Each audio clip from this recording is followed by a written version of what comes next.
So, how do you get these holes lined up so nice and go all the way through? And come out the other side? And come out the other side. Having good jigs is important when you go in the car. Jigs, templates need to be quite exact.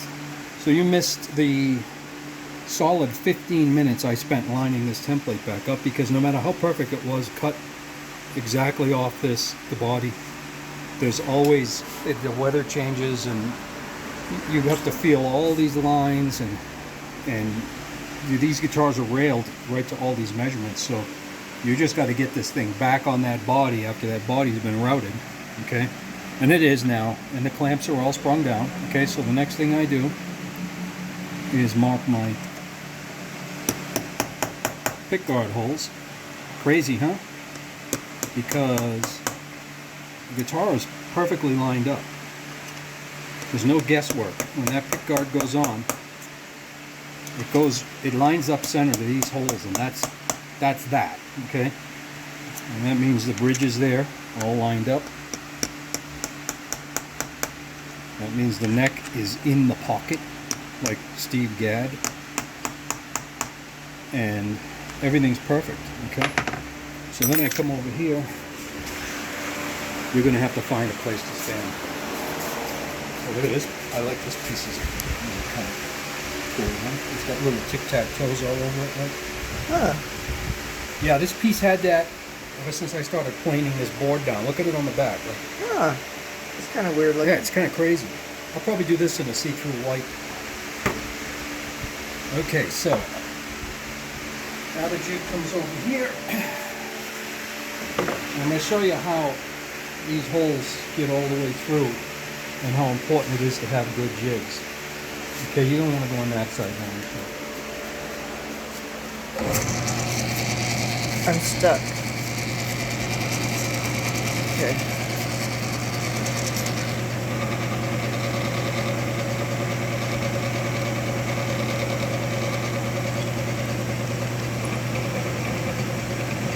Okay, so my machine is stopped to drill a hole halfway through that body, okay?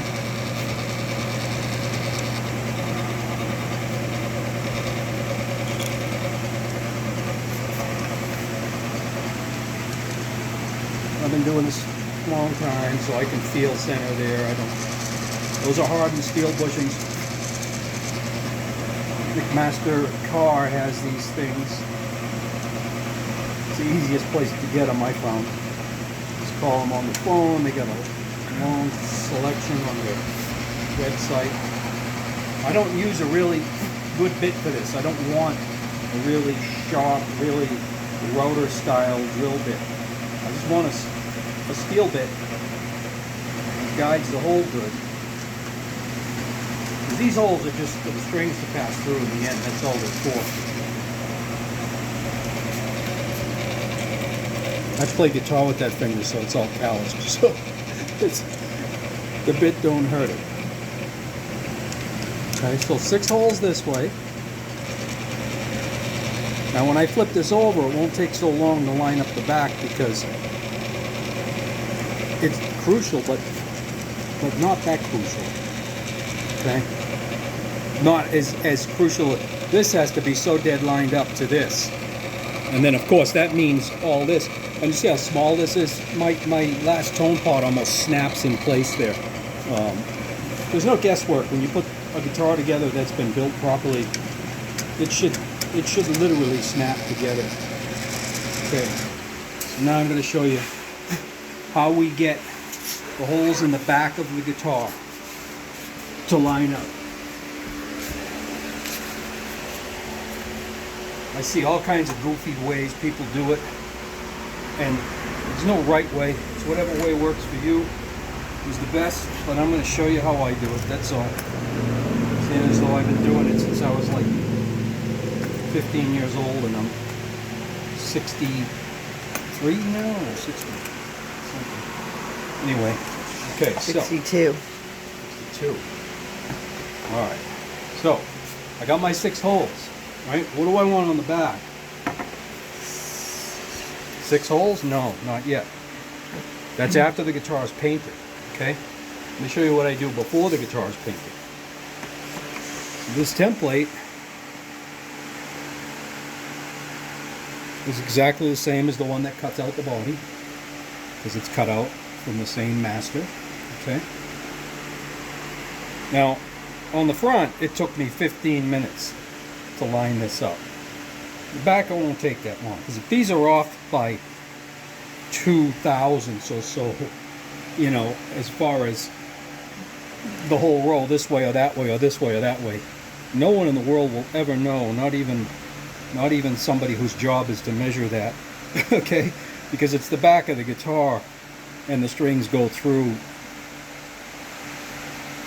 And this template with just a rough lineup like this, which is pretty, I mean, it's pretty accurate lineup I'm doing, but, you know, because this template cut this body. Alright, so, clamp it, Jed. You don't need a lot of tension on these, okay? Just a little bit, because all you're doing is drilling.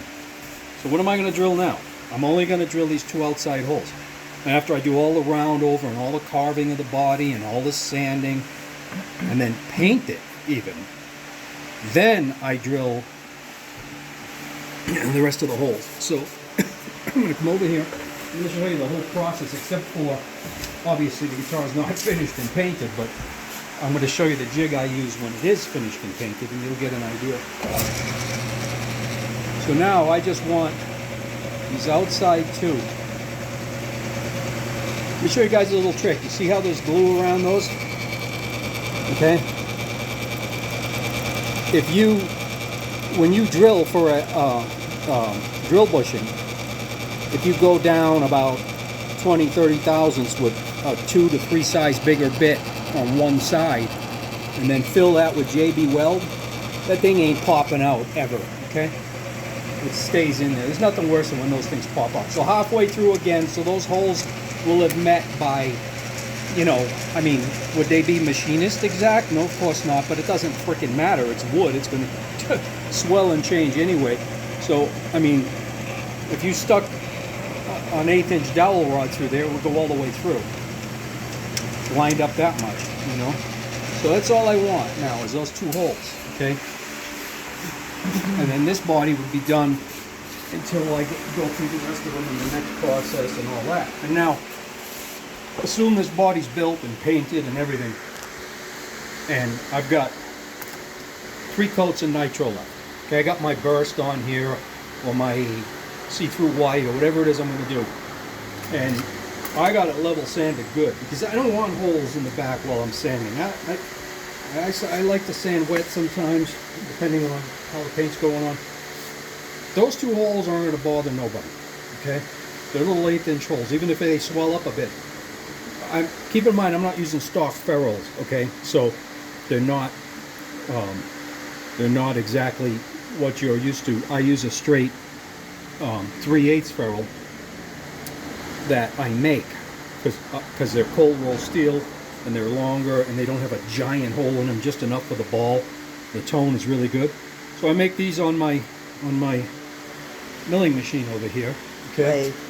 My lathe, and then see how good that hole is even using a shit bit. Okay, and I would tap that down. This is after the guitar is painted. Okay, the paint would still be soft. There's 3, 4 coats. Just your last coat's and a sanding left. Okay, and then I would tap this one in. All right, and then I would set these over that and drop these clamps. Okay, and that ain't gonna hurt the guitar. It's got 3 coats left anyway. Okay, and then I drive those holes into the body real clean. 3/8 holes, the exact depth I want. I set my milling machine for that. So I drill the inside 4, and then I move these pins, obviously backwards now. Okay, I move these pins backwards. You can only see your hand. I move these pins backwards into 2 of the inside holes that are already drilled. One here and one here, and the clamps are holding it at this point anyway. And then I punch through the last 2. Okay, and then I can put a 1/8 bit in And hell, I could even drill that with a hand drill to get through the rest of the way, because it's only going this far, halfway. Okay, but this is in case you guys are looking for another way to do that. But you got to have some skills to make this stuff. There's a guy that sells stuff like this, but it's made out of aluminum, so it would be good if you make it one guitar, but if you make it a bunch of guitars, no good at all. Anyway, that's how that's done. Time for this last one. And that's it. Drilling holes in the guitar. And for these, I use a template that fits in the middle. And I don't do those till after the guitar's painted, because I don't want 4 holes back there that I have to worry with. Okay, peace out. Drilling holes with good jigs. You can't make good guitars without good templates and good jigs. You're wasting your time any other way. All that handwork, yeah, that's you. That's talent, that's skill, and all that. But if you're wasting all your talent and skill lining things up, everything you do, without good jigs, you're just good. You're burning yourself out for when you really need your hand skills, like cutting the contours, or you can do that with other ways too. But shaping the neck, a great fret job, a radius and relief carved in that's really nice. You know, you want to save yourself for all that. These jigs are important. Peace out.